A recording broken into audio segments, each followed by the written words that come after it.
and global affairs journalist, the author of The Heartbeat of Iran. Tara, thanks very much indeed for your company again. So an element of speculation there, of course, about what Iran has deep underground, how much uranium it has indeed enriched. What's clear is that it has been enriching uranium, but US and Israeli intelligence agencies seem to disagree on how advanced that program has become.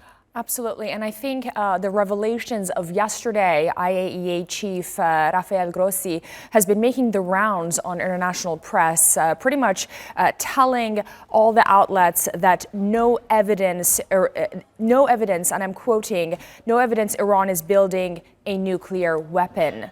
And the timing of this is significant because just a day before Israel attacked last Thursday, they said something contrary to this, and the Israeli attack took place Friday. Yesterday, they came out and said this, and today we are seeing Israel doubling down on their efforts, potentially joining forces with the United States, as colleagues have been saying, reporting on the ground, and your expert. So things are moving very fast and in contradiction to one another, all the while that presumably tomorrow Iran's foreign minister is going to meet with the E3 representatives.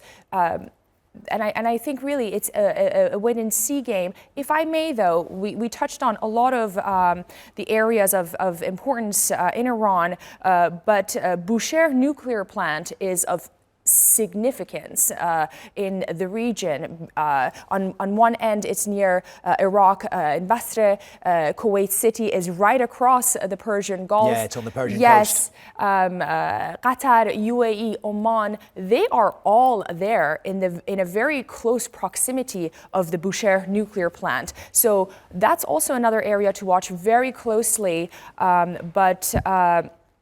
But again, things are moving very fast, and I think we need to wait and see what Donald Trump decides to do today. Yeah, indeed. And it's interesting you mentioned Bushehr because that has Russian operatives working inside of it. That would be a clear escalation from the Russian side of things. Reuters has reported that the Israelis have said that they did strike that today, although there has been something of a reversal. Yes. And now there's an element of doubt over whether that indeed has happened. Yes.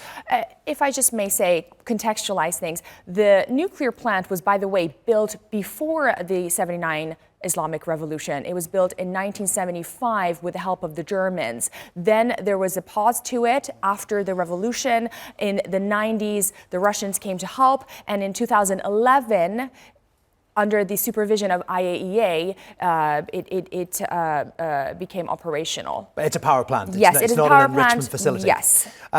We've touched on this, and there's an element of speculation about this as well. But could this conflict with Israel and indeed US intervention weaken Iran to the extent that it could promote civil unrest or indeed a possibility of a civil war?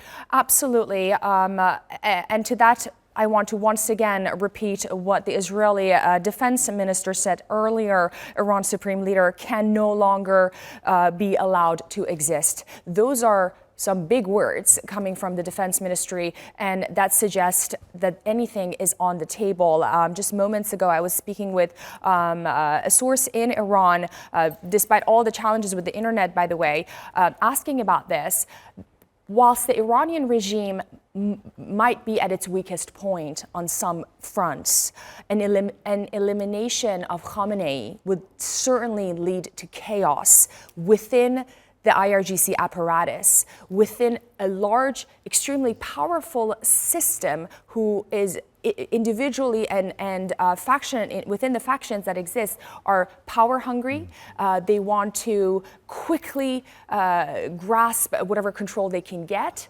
And that's going to cause a lot of conflict domestically, topped with a population of 90 million who are against this regime.